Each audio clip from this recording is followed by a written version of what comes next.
पटना का तरेत पाली मठ से सीधा मैं अभी ग्राउंड रिपोर्ट दिखाऊंगा और उस ग्राउंड रिपोर्ट के माध्यम से पता चलेगा कि नवतपुर का जिक्र जहां आज भारत के तमाम कोने कोने में हो रहा है, क्योंकि यही वो धरती है जहां धीरेन्द्र कृष्ण शास्त्री जी का 13 मई से 17 मई तक लगातार कथा चला, प्रवचन चला।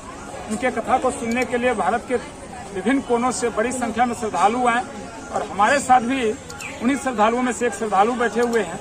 इनसे भी जानेंगे कि लगातार जो कथा सुने, प्रवचन सुने, क्या कुछ यहाँ की सुविधाओं को देखा, क्या कुछ व्यवस्था मिला और क्या ऐसा खास लगा उस कथा में। अपना नाम पहले बतला दीजिए। मेरा नाम मुकेश कुमार। कहाँ से आए हम देखिए? मेरा तो नेटिव लैंड जहानाबाद है, तो पटना में हम लोग एस्टेब्लिश हैं। बाबा का प्रवचन सुने?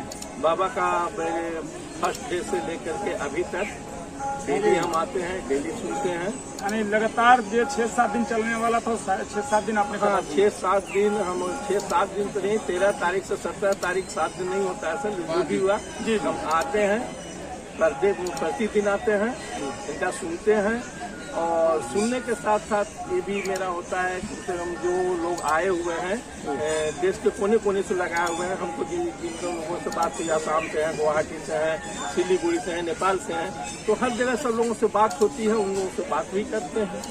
अच्छा, एक और बात, आपने कथा सुना, ये धार्मिक कथा सुनने से सौहार्द और भाईचारा बढ़ता है या तनाव बढ़ता है? धार्मिक कथा सुनने से सौहार्द बढ़ने की, भाईचारा बढ़ने की बात है, तनाव कहाँ से आ गया बात इसमें? जैसे हमारे आचार्य धीरेन्द्र कृष्ण शास्त्री जी जो प्रवचन कर रहे हैं, उन्होंने कभी भी ये नहीं बताया, इन्होंने सबने बताया कि हनुमान जी का नाम लीजिए, श्री राम जी का नाम लीजिए, अपने सनातन धर्म को मानिए, जो जो उसमें विधि बताया गया उसको कीजिए। तो हमको नहीं समझ में आता है कि इसमें तनाव कहाँ से फैलता है। अगर वो ये कहते तब ना कि जो दूसरे धर्म को मानने वाले उनको जाकर के ढकेल दीजिए, उनको मारिए, पीटिए, तब तो ना तनाव की बात होती ना सर। लेकिन इन्होंने तो कभी ये नहीं कहा कि दूसरे धर्म को ये कीजिए, आप अपने धर्म को अच्छी तरह से निभाइए, मानिए, प्रभु श्री राम का नाम लीजिए, हनुमान जी का नाम लीजिए, तो फिर तनाव की बात कहाँ आती है?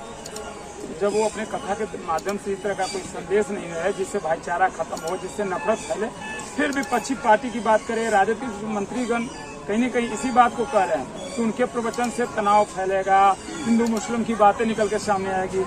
देखिए, जहाँ तक विपक्षी पार्टियों को या सत्ता पक्ष की पार्टियों को, जो भी आज के डेट में विपक्षी पार्टी यहाँ पर भाजपा है या फिर जो भी है, तो उन लोग कहते हैं कि तनाव फैलेगा। कहाँ से तनाव फैलेगा? वहाँ पर इनके मंत्री जी कह रहे हैं कि ये मदारी है, बाबा ढोंगी है, तो बाबा मदारी है, बाबा ढोंगी है, उसके बावजूद इस 7 दिन में कम से कम 70 से 80 लाख लोग आए बाबा के मिलने के लिए।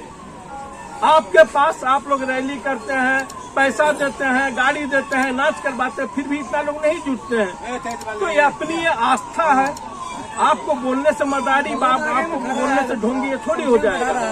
आज अगर जैसे तेज प्रताप जी ने बोला था कि हम उनको रोक लेंगे, एयरपोर्ट पर रोक लेंगे, और उसी का ये नतीजा है कि जब न वो रोकने की बात कहते, ऐसे तो लोग आ ही रहे थे आस्था से हिंदू राष्ट्र के नाम पर। अभी भी जितने लोग आ रहे हैं उसमें 70% लोग हिंदू राष्ट्र के नाम पर आए हैं, बाद बाकी 30% लोग ही कथा सुनने और पर्ची निकालने के नाम से आए हैं। हिंदू राष्ट्र का तो ये काम होता है।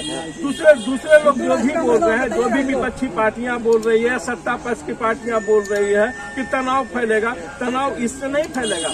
तनाव अगर फैलाना भी तो आप लोग फैला रहे हैं बिना मतलब का, ये नाम ले लेकर कि बाबा हिंदू मुस्लिम, बाबा हिंदू मुस्लिम। बाबा ने तो कभी मुस्लिम का नाम भी नहीं लिया, इन्होंने हमेशा बोला सनातन धर्म, सनातन धर्म, सनातन धर्म। अरे सर, जब हम लोग 80% लोग यहाँ पर सनातनी हैं, तो ये सनातनी 80% को एक करने के लिए जो नेता लोग, ये लोग जो बोल रहे हैं, उन लोगों ने जो आज सनातन धर्म को जातियों में बांट दिया है, फलाना जात, फलाना जात, फलाना जात, फलाना जात, उसको एक करने के लिए, सनातन धर्म को एक करने के लिए बाबा आए हैं। तो बाबा ये भाईचारा आपस में सनातनी का बढ़ाने के लिए आए हैं, किसी विभेद कराने के लिए नहीं आए हैं। एक और बात है, गर्मी का दिन है, बाबा का प्रवचन हो रहा है, ऐसे में कई ऐसे जरूरत की चीजें होते हैं जो कहीं नहीं सरकार को व्यवस्थित करना चाहिए, जिसमें महत्वपूर्ण है पीने का पानी। व्यवस्था है क्या सरकार की तरफ से यहाँ पे? देखिए, सरकार अगर चाहती तो सारी व्यवस्था होती, लेकिन सरकार ने अपनी मंशा बहुत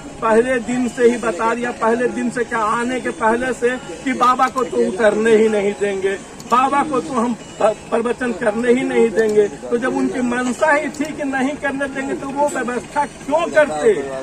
ये यहाँ पर शुक्र मनाइए कि जितने सनातनी लोग यहाँ पर अगल बगल के जो सारे हैं लोग हैं, इन लोगों का व्यवस्था है कि इन लोगों के व्यवस्था से सारी व्यवस्था है, जो भी है, जो थोड़ा बहुत कमी है, इस चलते कि सरकार का यहाँ पर 2% भी योगदान इसमें कहीं कुछ नहीं है। क्या बात है, सरकार का कोई योगदान नहीं? सरकार का कोई योगदान नहीं है सर। मैं आपको बता रहा हूँ, आप पूछ लीजिए, पूरे सारे लोग से घूमते हैं, आप पूछिए, अगर सरकार का योगदान होता तो यहाँ पर शासन के, प्रशासन के लोग भी तो नजर आने चाहिए थे।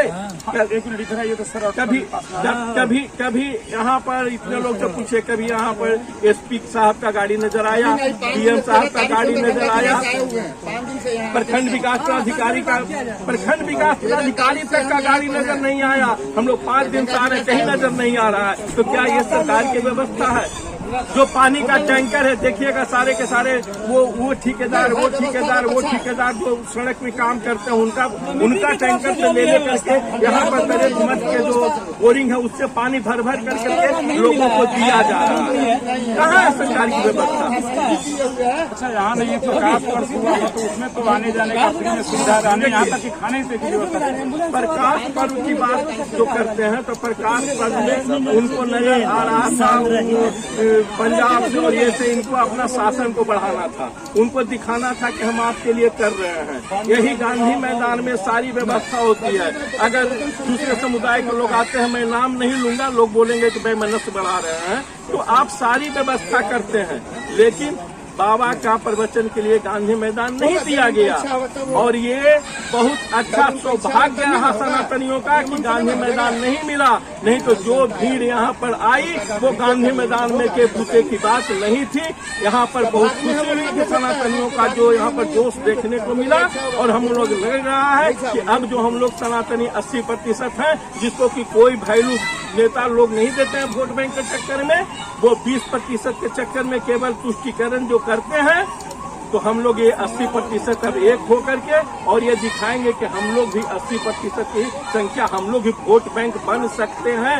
आप मजबूर हो जाएंगे हमारे पास आने के लिए और हम लोग को सारी सुविधा देने के लिए इस तरह के कार्यक्रम में। सीधे तौर पर सरकार को जो चाहिए था कुछ विधि व्यवस्था का ख्याल रखना, वो नहीं किया है सरकार के तरफ से। यहाँ पर आप देख लीजिए तो अगर ये देखेंगे जो बिजली है, रोड पर एलईडी लाइट तक जो है वो यहाँ पर का जो लोकल लोग हैं उन लोग के ये स्थानीय लोगों से लगाया गया। सरकार की तरफ से कोई व्यवस्था नहीं। आप घूम के देख लीजिए ना सर कि सरकार का कोई कैंप भी नजर आपको आ रहा है। आपको जितना यहाँ पर चिकित्सा और ये सारे कैंप हैं, सारे के सारे यहाँ पर के जो स्थानीय नर्सिंग होम वाले और प्राइवेट डॉक्टर्स हैं, उन लोगों ने अपना लगा करके रखा है। सरकार का एक दिखा दीजिए कि एक यहाँ पर चिकित्सा केंद्र सरकार ने लगा रखा है।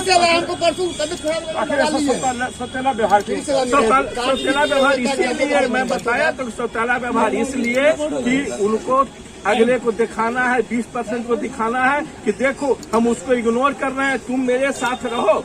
और आज ये लोग ब्लेम करते हैं किसको, मैं किसी पार्टी से नहीं हूँ, लेकिन आज ये लोग ब्लेम करते हैं किसको कि ये तो भाजपा वाले की कार्यक्रम है।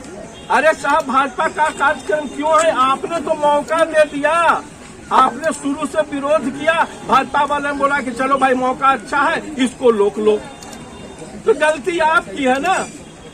क्यों भाजपा वाले को मौका दिया? आपने विरोध करते ना भाजपा वाले सर से, लेकिन उसके बावजूद भी आज भी आप पूरे टेंट में, पंडाल में, चारों तरफ कहीं से घूम लीजिए, आपको कहीं से नजर नहीं आएगा कि ये फलाने पार्टी का प्रचार है, फलाने पार्टी का प्रचार है, फलाने जाति का प्रचार है। क्योंकि यहाँ पर सीधा और सीधा ध्येय हम लोग का है कि हम लोग जो 80% सनातनी हैं, विभिन्न जातियों में बटे हुए हैं, हम लोग को एक होना है। हम लोग को हमेशा ये करके जय सनातन का पर्चा लहराना है। बिहार राज्य के हर छोटी बड़ी खबर की जानकारी के लिए हमारे चैनल सफर तक से जुड़े रहें और सब्सक्राइब कर बेल आइकन जरूर दबाएं। साथ ही शेयर करना न भूलें।